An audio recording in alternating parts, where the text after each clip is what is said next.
Hello STEMers, welcome back. We have a lot to talk about, so we're just going to jump right in. This month's activities is all about animal adaptations.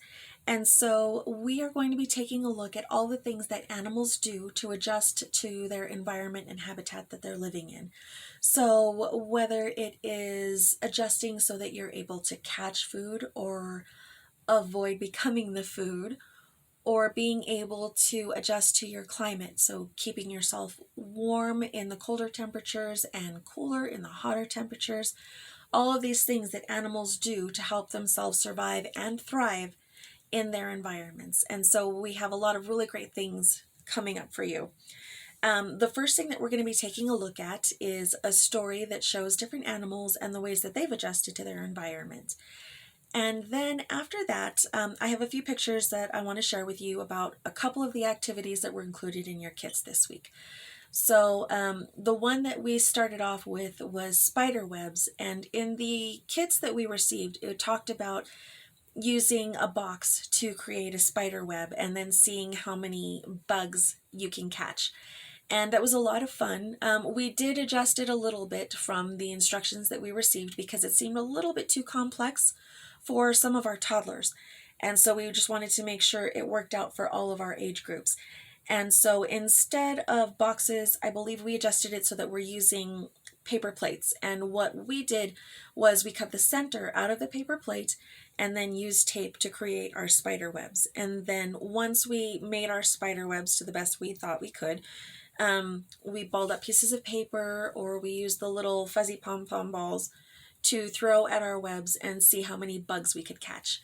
And so that one was a lot of fun. The next thing that we did was to create our own ears. So if you wanted to adjust to your own environment, what would you want to do to your ears to make yourself thrive? Do you want your ears to be bigger so that you can hear better? Do you want your ears to be flashy so that you can get more attention? What would you do with your ears to help you really thrive in your environment? And so that was really cute. So we have some materials in there for the kids to make their own special ears. After that, we also have a few different things to help understand what it is other animals have to do when they have to survive without some of the senses that you and I take for granted.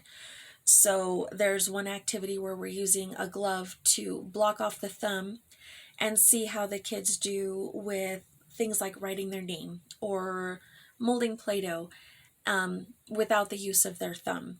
And then also using cotton balls to kind of muffle your hearing to see how well you do without your sense of hearing.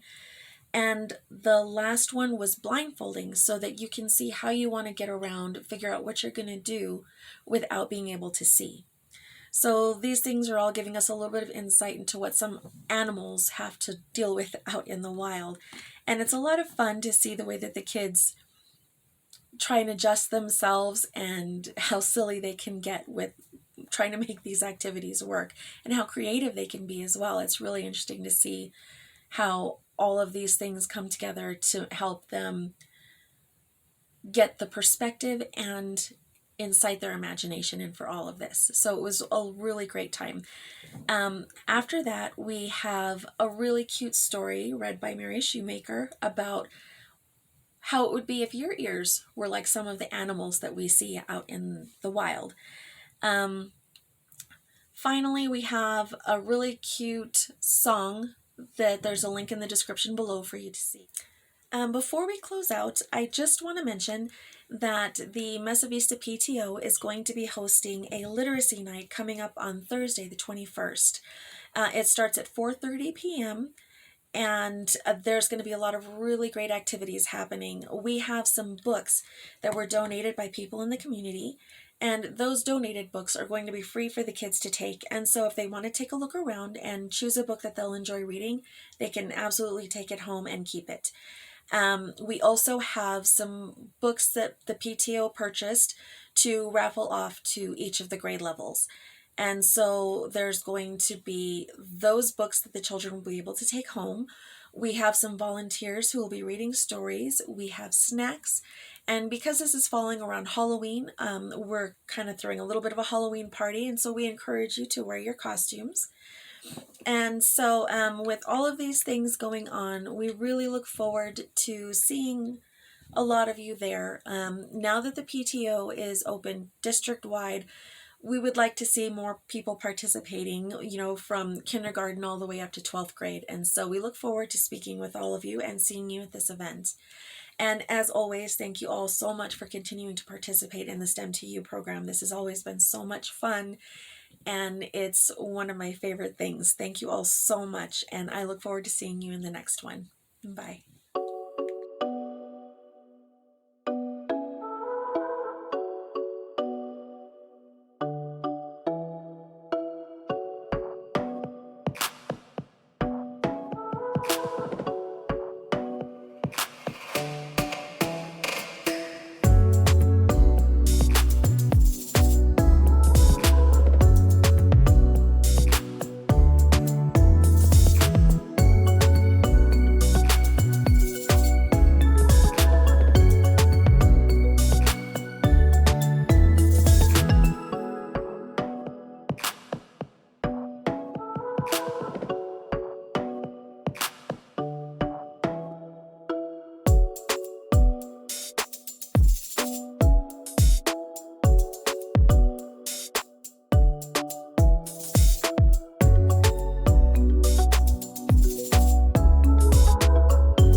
You had animal ears. Written by Sandra Markle, illustrated by Howard McWilliam.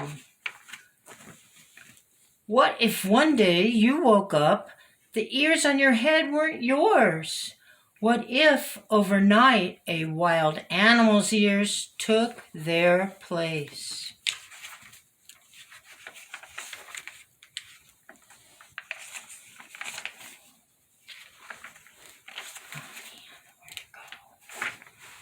Okapi.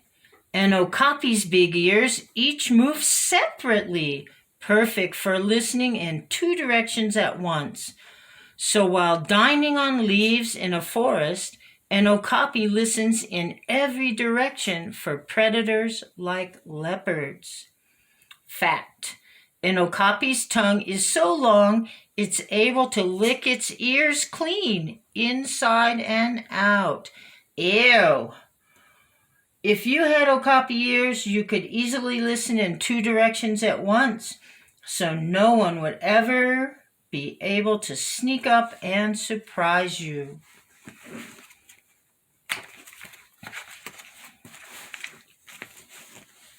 Townsend's big-eared bat. A Townsend's big-eared bat ears make tiny sounds louder. This way, they can hear flying moths and mosquitoes even when they can't see them, which helps with night hunting. Once close, this bat uses its wings and tails to sweep the insect out of the air and into its mouth. Fact. While flying, a Townsend's big-eared bat makes high-pitched noises and listens for echoes. That's how it senses buildings and trees to avoid crashes. If you had Townsend's big-eared bats, you'd never need insect repellent. You'd hear mosquitoes in time to catch them or swat them away. Wild animal ears could be fun for a while, but you don't need your ears to cool off or stir up a breeze, and you never use your ears to find your dinner or stand out in a crowd. So if you could keep wild animal ears for more than a day, which kind would be right for you? Luckily, you don't have to choose. Your ears will always be people ears. They'll be what you need to hear: music playing, birds chirping, and people talking. Plus, they'll be just what you need to hold back your hair or prop up your glasses.